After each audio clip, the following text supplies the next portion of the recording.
With such words the Bab quickened the faith of his disciples and launched them upon their mission. To each he assigned his own native province as the field of his labors. He directed them each and all to refrain from specific references to his own name and person. He instructed them to raise the call that the gate to the promised one has been opened, that his proof is irrefutable, and that his testimony is complete. He bade them declare that whoever believes in him has believed in all the prophets of God, and that whoever denies him has denied all his saints and his chosen ones. With these instructions he dismissed them from his presence and committed them to the care of God. Of these letters of the living, whom he thus addressed, there remained with him in Shiraz Mullah Hussein, the first of these letters, and Qudus, the last. The rest, 14 in number, set out at the hour of dawn from Shiraz, each resolved to carry out, in its entirety, the task with which he had been entrusted. To Mullah Hussein, as the hour of his departure approached, the Bab addressed these words: "Grieve not that you have not been chosen to accompany me on my pilgrimage to Hijaz. I shall instead direct your steps to that city which enshrines a mystery of such transcendent holiness as neither Hijaz nor Shiraz can hope to rival. My hope is that you may, by the aid of God, be enabled to remove the veils from the eyes of the wayward and to cleanse the minds of the malevolent. Visit on your way Isfahan, Kashan, Tiran, and Khorasan.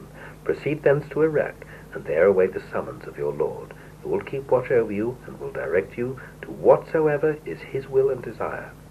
As to myself, I shall, accompanied by Qudus and my Ethiopian servant, proceed on my pilgrimage to Hijaz. I shall join the company of the pilgrims of Fars, who will shortly be sailing for that land. I shall visit Mecca and Medina, and there fulfill the mission with which God has entrusted me. God willing, I shall return hither by the way of Kufi, in which place I hope to meet you. If it be decreed otherwise, I shall ask you to join me in Shiraz. The host of the invisible kingdom, be assured, will sustain and reinforce your efforts. The essence of power is now dwelling in you, and the company of his chosen angels revolves around you. His almighty arms will surround you, and his unfailing spirit will ever continue to guide your steps. He that loves you loves God, and whoever opposes you has opposed God. Whoso befriends you, him will God befriend, and whoso rejects you, him will God reject." Chapter 4. Mullah Hussein's Journey to Tehran. With these noble words ringing in his ears, Mullah Hussein embarked upon his perilous enterprise. Wherever he went, to whatever class of people he addressed himself, he delivered fearlessly and without reserve the message with which his beloved master had entrusted him. Arriving in Isfahan, he established himself in the Madrisi of Nim Avard. Around him gathered those who on his previous visit to that city had known him as the favoured messenger of Sayyid Qasim to the eminent Mujtahid Haji Sayyid Mohammed Bakir. He, being now dead, had been succeeded by his son, who had just returned from Najaf and was now established upon the seat of his father. Haji Muhammad Ibrahim I Kalbasi had also fallen seriously ill and was on the verge of death. The disciples of the late Haji Sayyid Mohammed Bakir, now freed from the restraining influence of their departed teacher, and alarmed at the strange doctrines which Mullah Hussein was propounding, vehemently denounced him to Haji Sayyid Asadullah, the son of the late Haji Sayyid Mohammed Bakir. Mullah Hussein, they complained, was able in the course of his last visit to win the support of your illustrious father to the cause of Sheikh Ahmad. No one among the Sayyid's helpless disciples dared to oppose him. He now comes as the upholder of a still more formidable opponent, and is pleading his cause with still greater vehemence and vigor. He is persistently claiming that he whose cause he now champions is the revealer of a book which is divinely inspired, and which bears a striking resemblance to the tone and language of the Koran. In the face of the people of this city he has flung these challenging words: "Produce one like it if you are men of truth." The The day is fast approaching when the whole of Isfahan will have embraced his cause. Haji Syed Asadullah returned evasive answers to their complaints. What am I to say? He was at last forced to reply. Do you not yourselves admit that Mullah Hussein has, by his eloquence and the cogency of his argument, silenced a man no less great than my illustrious father? How can I, then, who am so inferior to him in merit and knowledge, presume to challenge what he has already approved? Let each man dispassionately examine these claims. If he be satisfied, well and good. If not, let him observe silence, and not incur the risk of discrediting the fair name of our faith. Finding that their efforts had failed to influence Haji Syed Asadullah, his disciples referred the matter to Haji Muhammad Ibrahim Kalbasi. Woe betide us, they loudly protested, for the enemy has risen to disrupt the holy faith of Islam. In lurid and exaggerated language, they stressed the challenging character of the ideas propounded by Mullah Hussein. Hold your peace, replied Haji Muhammad Ibrahim. Mullah Hussein is not the person to be duped by anyone, nor can he fall a victim to dangerous heresies. If your contention be true, if Mullah Hussein has indeed espoused a new faith, it is unquestionably your first obligation to inquire dispassionately into the character of his teachings, and to refrain from denouncing him without previous and careful scrutiny. If my health and strength be restored, it is my intention, God willing, to investigate the matter myself, and to ascertain the truth. This severe rebuke, pronounced by Haji Kalbasi, greatly disconcerted the disciples of Haji Syed Asadullah. In their dismay they appealed to Manichir Khan, the Mutamidur Dawle, the governor of the city. That wise and judicious ruler refused to interfere in these matters, which he said fell exclusively within the jurisdiction of the ulamas. He warned them to abstain from mischief, and to cease disturbing the peace and tranquillity of the messenger. His trenchant words shattered the hopes of the mischief-makers. Mullah Hussein was thereby relieved from the machinations of his enemies, and for a time pursued untrammeled the course of his labours. The first to embrace the cause of the Bab in that city was a man, a sifter of wheat, who, as soon as the call reached his ears, unreservedly accepted the message. With marvellous devotion he served Mullah Hussein, and through his close association with him became a zealous advocate of the new revelation. A few years later, when the soul-stirring details of the siege of the fort of Sheikh Tawbasi were being recounted to him, he felt an irresistible impulse to throw in his lot with those heroic companions of the Bab who had risen for the defense of their faith.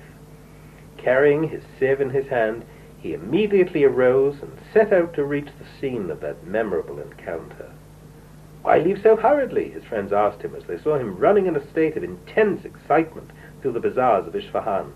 "I have risen," he replied, "to join the glorious company of the defenders of the fort of Sheikh Tawbasi.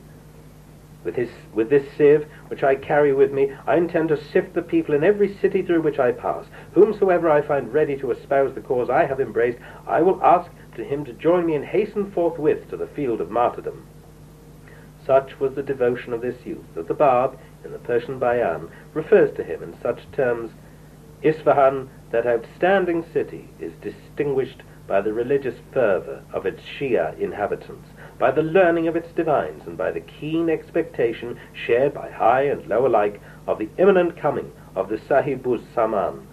In every quarter of that city religious institutions have been established, and yet, when the messenger of God had been made manifest, they who claimed to be the repositories of learning and the expounders of the mysteries of the faith of God rejected his message. Of all the inhabitants of that seat of learning, only one person, a sifter of wheat, was found to recognize the truth and was invested with a robe of divine virtue." There is a footnote. "Behold the land of Sad, Isfahan, which in this world of appearances is the greatest of lands. In every one of its schools numerous slaves are found who bear the name of savants and contestants. At the time of the election of members, even a sifter of grain may put on the garb of primacy above the others. It is here that the secret of the word of the Imams regarding the manifestation shines forth. The lowliest of the creatures shall become the most exalted, and the most exalted shall become the most debased." The Persian Bayan, Volume 4, page 113. Among the Sayyids of Isfahan, a few, such as Mirza Muhammad Ali Inari, whose daughter was subsequently joined in wedlock with a most great branch, a reference to Abdul-Baha's marriage with Muniri Khanum, Mirza Hadi, the brother of Mirza Muhammad Ali, and Mirza Muhammad Rizai-i Kali, recognized the truth of the cause. Mullah Sadiq-i Khorasani, formerly known as Muqaddas, and surnamed by Baha'u'llah Ismullahul Azdak, who, according to the instructions of Sayyid Kazim, had during the last 5 years been residing in Isfahan and had been preparing the way for the advent of the new revelation, was also among the first believers who identified themselves with the message proclaimed by the Bab. As soon as he learned of the arrival of Mullah Hussein in Isfahan, he hastened to meet him. He gives the following account of his first interview, which took place at night in the home of Mirza Muhammad Ali Inari. I asked Mullah Hussein to divulge the name of him who claimed to be the promised manifestation. He replied, "To inquire about that name and to divulge it are alike forbidden." Would it then be possible, I asked, for me, even as the letters of the living, to seek independently the grace of the All-Merciful and through prayer to discover his identity? "The door of his grace," he replied, "is never closed before the face of him who seeks to find him." I immediately retired from his presence and requested his host to allow me the privacy of a room in his house where, alone and undisturbed, I could commune with God.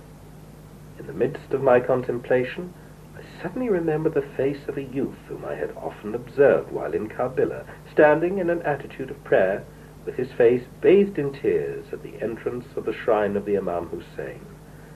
That same countenance now reappeared before my eyes. In my vision I seemed to behold that same face, those same features, expressive of such joys as I could never describe. He smiled as he gazed at me. I went towards him, ready to throw myself at his feet.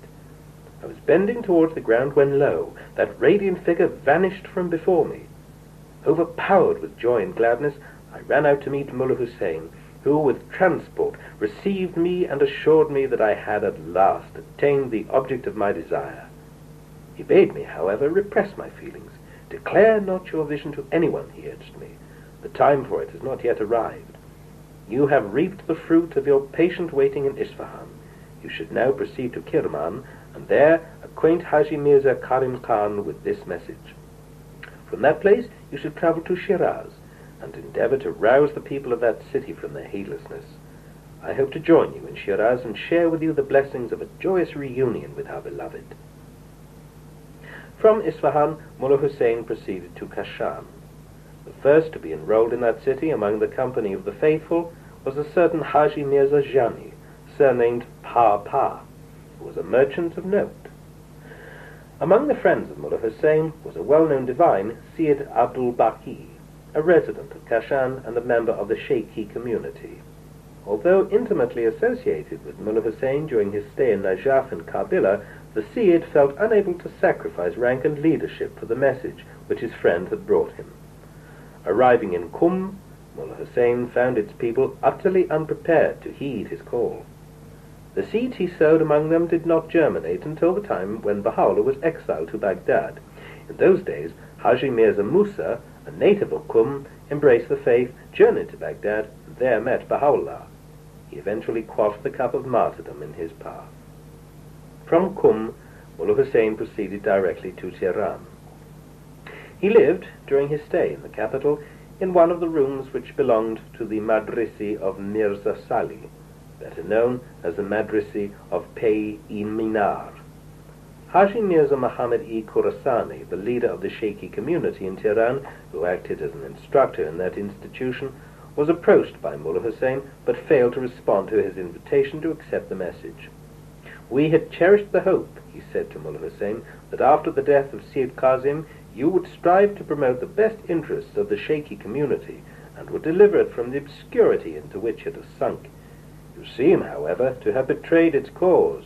You have shattered our fondest expectations. If you persist in disseminating these subversive doctrines, you will eventually extinguish the remnants of the Shaykhis in this city." Mullah Hussein assured him that he had no intention of prolonging his stay in Tehran, that his aim was in no wise to abase or suppress the teachings inculcated by Sheikh Ahmad and Sayyid Kazim. During his stay in Tehran, Mullah Hussein each day would leave his room early in the morning and would return to it only an hour after sunset. Upon his return, he would quietly and alone re-enter his room, close the door behind him, and remain in the privacy of his cell until the next day. Mirza Musa, Akhe-i Kalim, the brother of Baha'u'llah, recounted to me the following. I have heard Mullah Muhammad-i Mu'alim, a native of Nur, in the province of Mazin-Daran, who was a fervent admirer of both Sheikh Ahmad and Sayyid Kazim, relate this story. I was in those days recognized as one of the favored disciples of Haji Mirza Muhammad, and lived in the same school in which he taught. My room adjoined his room, and we were closely associated together. On the day that he was engaged in discussion with Mullah Hussein, I overheard their conversation from beginning to end, and was deeply affected by the ardor, the fluency, and learning of that youthful stranger. I was surprised at the evasive answers, the arrogance and contemptuous behavior of Haji Mirza Muhammad.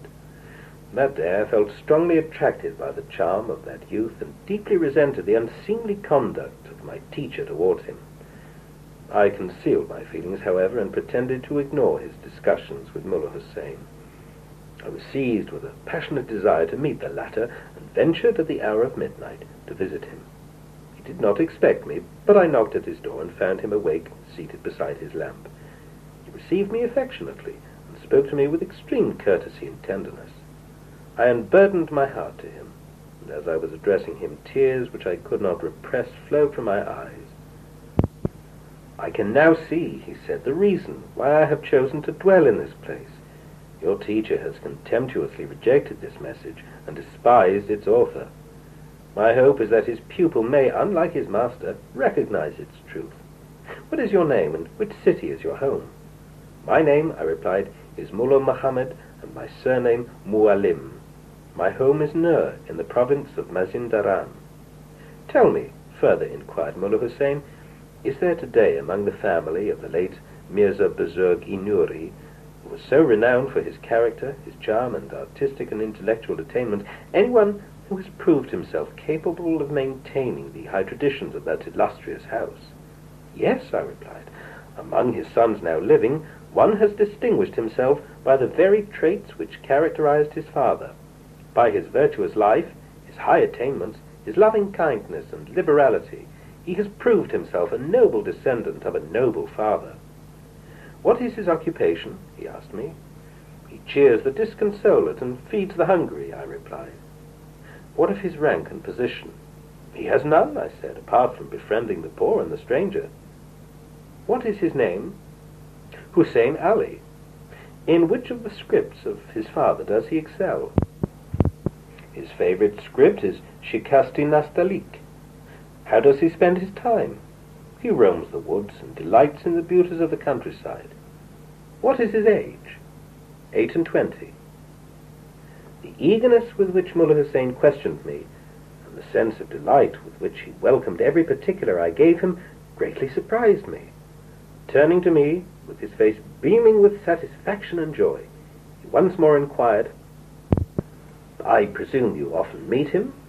I frequently visit his home, I replied. Will you, he said, deliver into his hands a trust from me? Most assuredly, was my reply. He then gave me a scroll wrapped in a piece of cloth, and requested me to hand it to him the next day at the hour of dawn. Should he deign to answer me, he added, will you be kind enough to acquaint me with his reply? I received the scroll from him, and at the break of day arose to carry out his desire.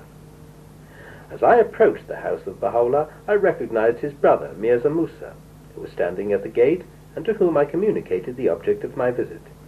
He went into the house, and soon reappeared bearing a message of welcome. I was ushered into his presence, and presented the scroll to Mirza Musa, who laid it before Baha'u'llah. He bade us both be seated. Unfolding the scroll, he glanced at its contents, and began to read aloud to us certain of its passages.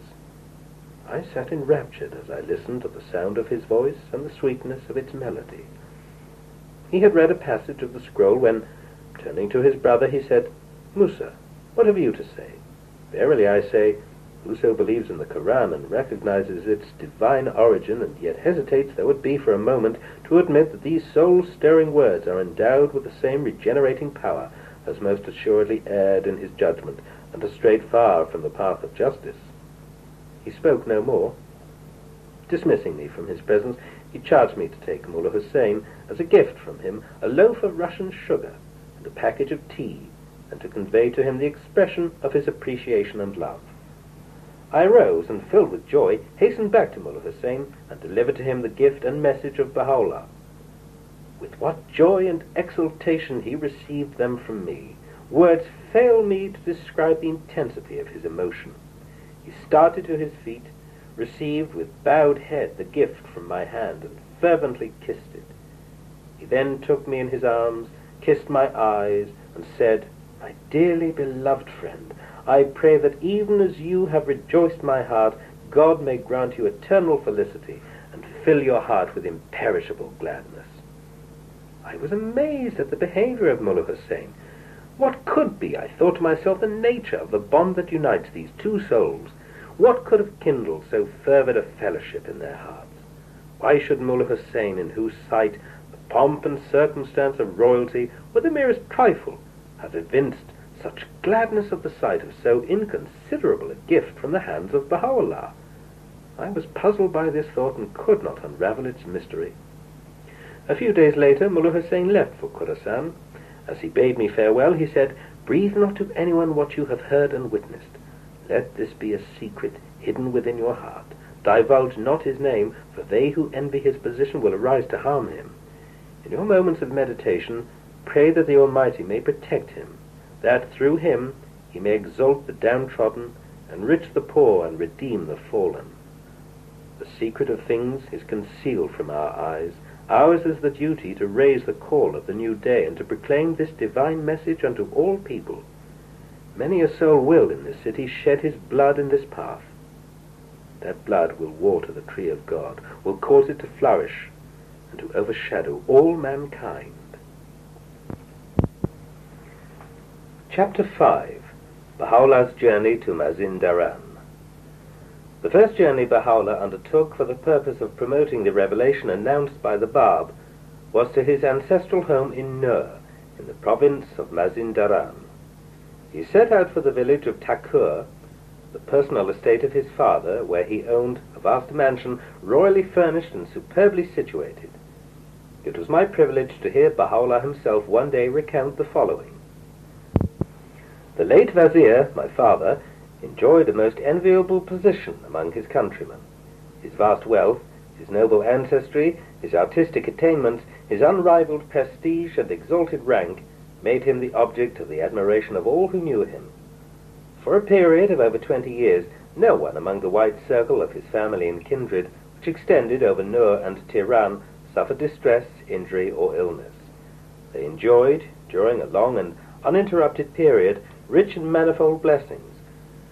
Quite suddenly, however, this prosperity and glory gave way to a series of calamities which severely shook the foundations of his material prosperity. The first loss he suffered was occasioned by a great flood which, rising in the mountains of Mazin-Daran, swept with great violence over the village of Takur and utterly destroyed half the mansion of the Vizier, situated above the fortress of that village. The best part of that house, which had been known for the solidity of its foundations, was utterly wiped away by the fury of the roaring torrent. Its precious articles of furniture were destroyed, and its elaborate ornamentation irretrievably ruined. This was shortly followed by the loss of various state positions which the Vizier occupied, and by the repeated assaults directed against him by his envious adversaries. Despite this sudden change of fortune, the Vizier maintained his dignity and calm, and continued, within the restricted limits of his means, his acts of benevolence and charity. He continued to exercise towards his faithless associates that same courtesy and kindness that had characterized his dealings with his fellow men. With splendid fortitude he grappled, until the last hour of his life, with the adversities that weighed so heavily upon him. Baha'u'llah had already, prior to the declaration of the Bab, visited the district of Nur at a time when the celebrated Mujtahid Mirza Muhammad Taqi-i Nuri was at the height of his authority and influence. Such was the eminence of his position that they who sat at his feet regarded themselves each as the authorized exponent of the faith and law of Islam. The Mujtahid was addressing a company of over 200 of such disciples and was expatiating upon the dark passage of the reported utterances of the Imams, when Baha'u'llah, followed by a number of his companions, passed by that place and paused for a while to listen to his discourse. The Mujtahid asked his disciples to elucidate an abstruse theory relating to the metaphysical aspects of the Islamic teachings. As they all confessed their inability to explain it, Baha'u'llah was moved to give, in brief but convincing language, a lucid exposition of that theory. The Mujtahid was greatly annoyed at the incompetence of his disciples.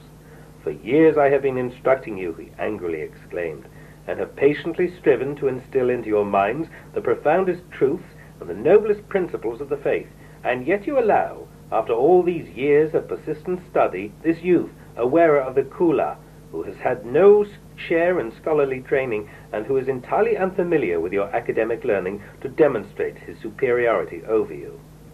There is a footnote. Kula, a lambskin hat, differentiated the clergy from the laity and was worn invariably by state officials. Later on, when Baha'u'llah had departed, the Mujtahid related to his disciples two of his recent dreams, the circumstances of which he believed were of the utmost significance. "In my first dream," he said, "I was standing in the midst of a vast concourse of people, all of whom seemed to be pointing to a certain house in which they said the Sahibuz Zaman dwelt. Frantic with joy, I hastened in my dream to attain his presence. When I reached the house, I was, to my great surprise, refused admission. The promised Qaim, I was informed, is engaged in private conversation with another person. Access to them is strictly forbidden. From the guards, who were standing beside the door, I gathered that the person was none other than Baha'u'llah. In my second dream," the Mujtahid continued, "I found myself in a place where I beheld around me a number of coffers, each of which, it was stated, belonged to Baha'u'llah. As I opened them, I found them to be filled with books. Every word and letter recorded in these books was set with the most exquisite jewels. Their radiance dazzled me. I was so overpowered by their brilliance that I awoke suddenly from my dream."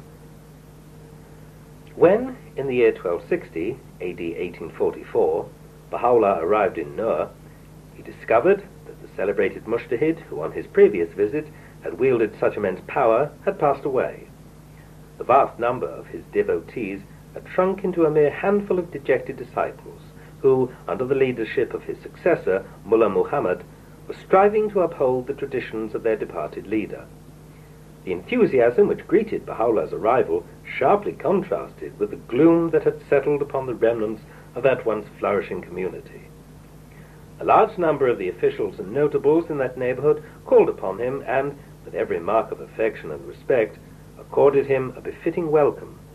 They were eager, in view of the social position he occupied, to learn from him all the news regarding the life of the Shah, the activities of his ministers, and the affairs of his government. To their inquiries, Baha'u'llah replied with extreme indifference, and seemed to reveal very little interest or concern. With persuasive eloquence, he pleaded the cause of the new revelation, and directed their attention to the immeasurable benefits which it was destined to confer upon their country. Those who heard him marveled at the keen interest which a man of his position and age evinced for truths which primarily concern the divines and theologians of Islam. They felt powerless to challenge the soundness of his arguments, or to belittle the cause which he so ably expounded. They admired the loftiness of his enthusiasm and the profundity of his thoughts, and were deeply impressed by his attachment and self-effacement. None dared to contend with his views except his uncle, Aziz, who ventured to oppose him, challenging his statements and aspersing their truth. When those who heard him sought to silence this opponent and to injure him, Baha'u'llah intervened in his behalf, and advised them to leave him in the hands of God. Alarmed, he sought the aid of the Mujtahid of Nur, Mullah Muhammad, and appealed to him to lend him immediate assistance. "O Vice-Regent of the Prophet of God," he said, "behold what has befallen the faith. A youth, a layman, attired in the garb of nobility, has come to Nur, has invaded the stronghold of orthodoxy, and disrupted the holy faith of Islam. Arise and resist his onslaught. Whoever attains his presence falls immediately under his spell, and is enthralled by the power of his utterance.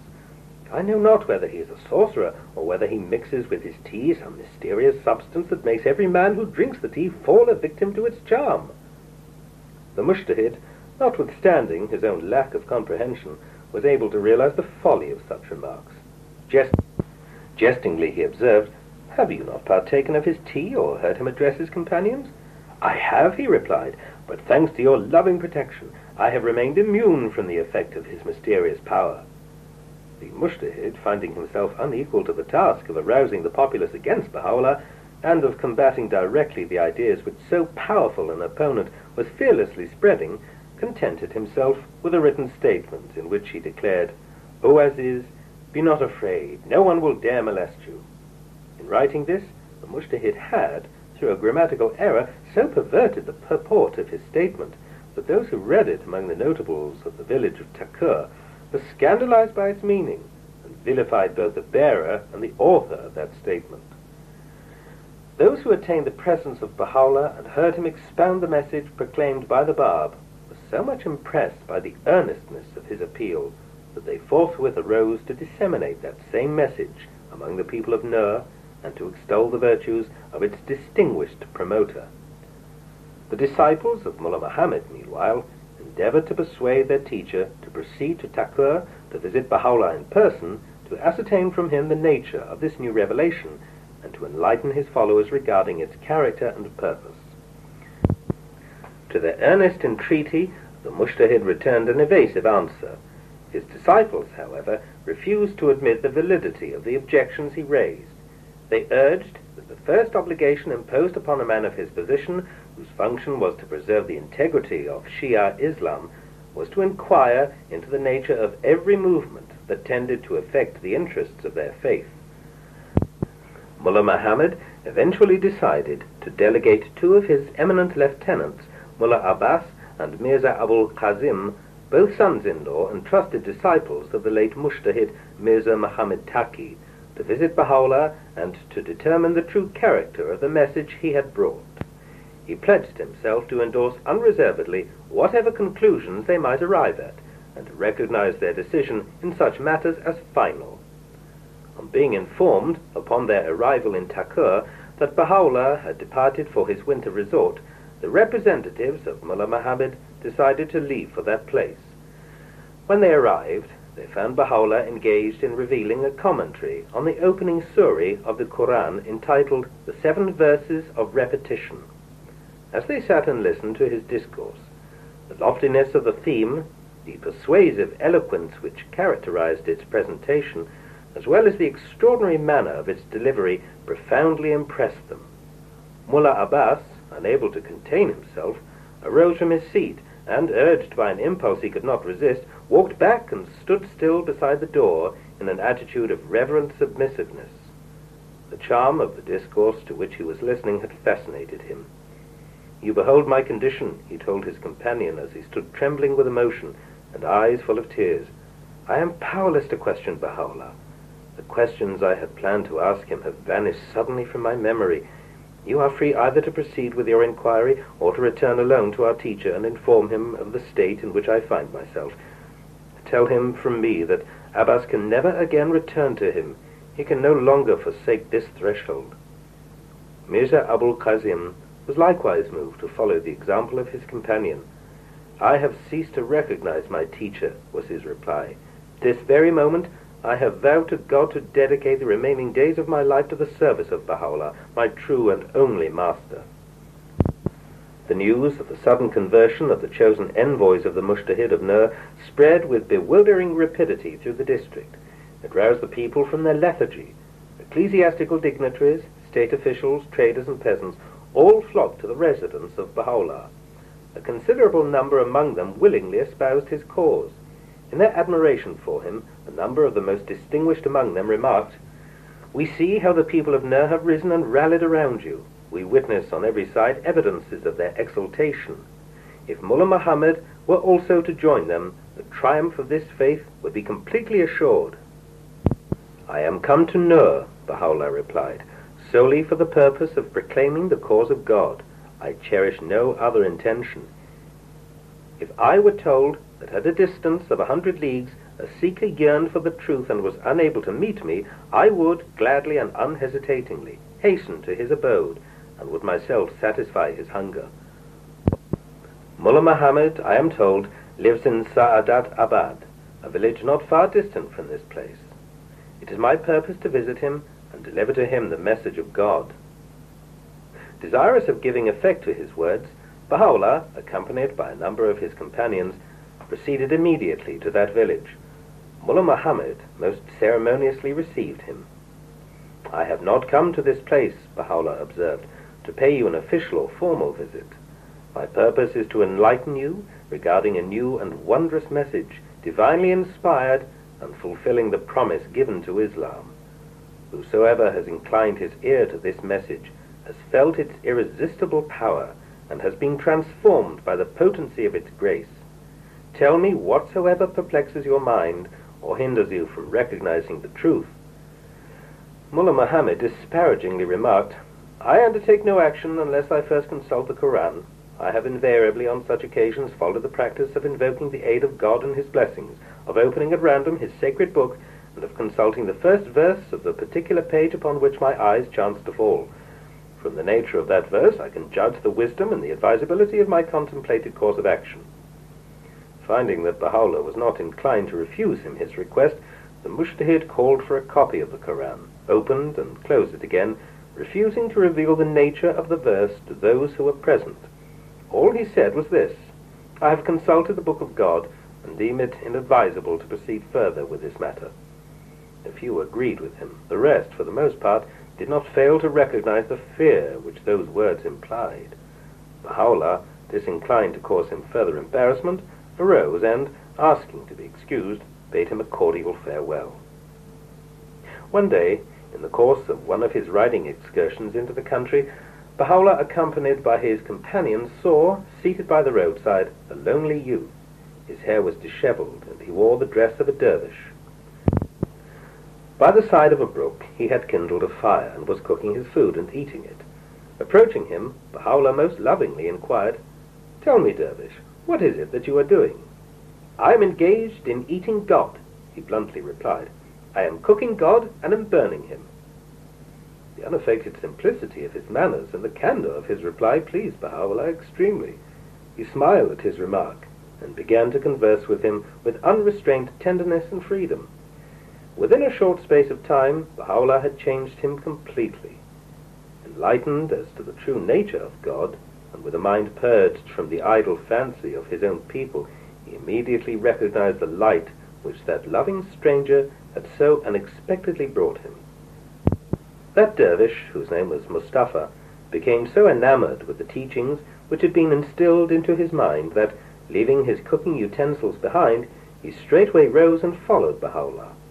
On foot, behind his horse, and inflamed with the fire of his love, he chanted merrily verses of a love song which he had composed on the spur of the moment and had dedicated to his beloved. "Thou art the day-star of guidance," ran its glad refrain. "Thou art the light of truth. Unveil thyself to men, O revealer of the truth." Although in later years that poem obtained wide circulation among his people, and it became known that a certain dervish, surnamed Majdub, and whose name was Mustafa Beg-i Sanandaji, had, without premeditation, composed it in praise of his beloved, none seemed to be aware to whom it actually referred. Nor did anyone suspect, at a time when Baha'u'llah was still veiled from the eyes of men, that this dervish alone had recognized his station and discovered his glory. Baha'u'llah's visit to Nur had produced the most far-reaching results, and had lent a remarkable impetus to the spread of the new-born revelation. By his magnetic eloquence, by the purity of his life, and the dignity of his bearing, by the unanswerable logic of his argument, and by the many evidences of his loving kindness, Baha'u'llah had won the hearts of the people of Nur, had stirred their souls, and had enrolled them under the standard of faith. Such was the effect of his words and deeds, as he went about preaching the cause and revealing its glory to his countrymen in Nur, that the very stones and trees of that district seemed to have been quickened by the waves of spiritual power which emanated from his person. All things seemed to be endowed with a new and more abundant life.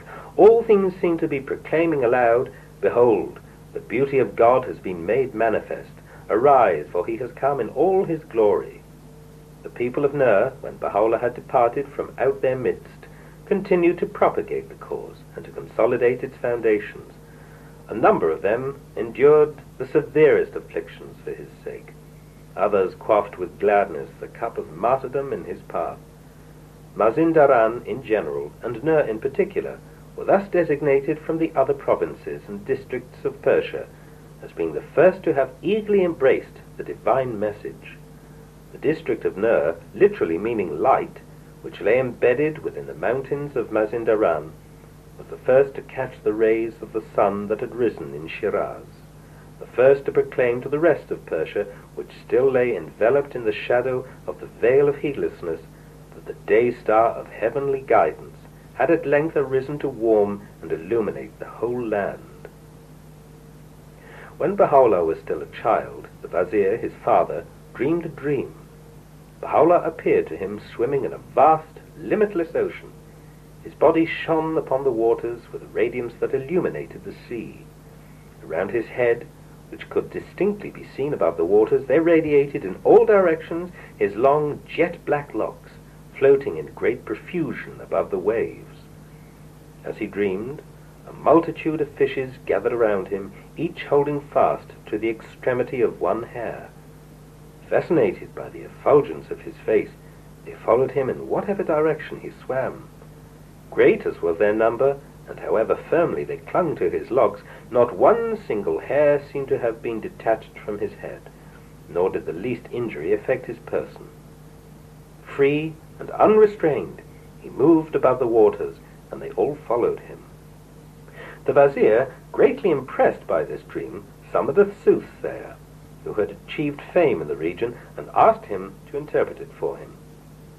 This man, as if inspired by a premonition of the future glory of Baha'u'llah, declared, "The limitless ocean that you have seen in your dream, O Vizier, is none other than the world of being.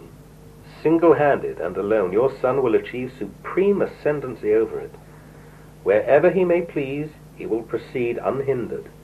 No one will resist his march. No one will hinder his progress.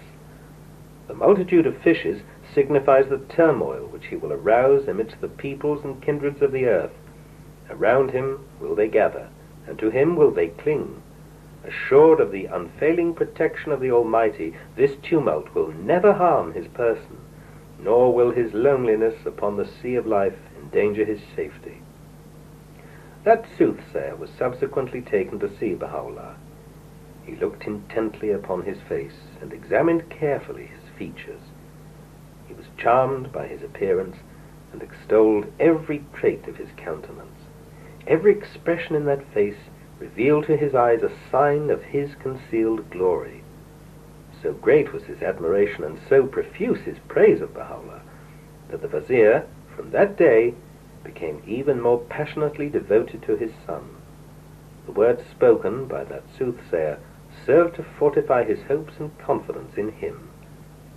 Like Jacob, he desired only to ensure the well-being of his beloved Joseph and to surround him with his loving protection. Haji Mirza Akazi, the Grand Vizier of Muhammad Shah, though completely alienated from Baha'u'llah's father, showed his son every mark of consideration and favor. So great was the esteem which the Haji professed for him, that Mirza Akka Khan-i Nuri, the Itimadud Dawli, who afterwards succeeded Haji Mirza Akazi, felt envious.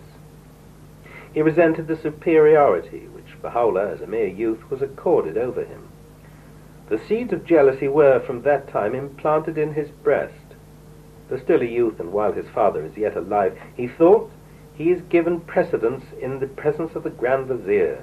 What will, I wonder, happen to me when this young man shall have succeeded his father?"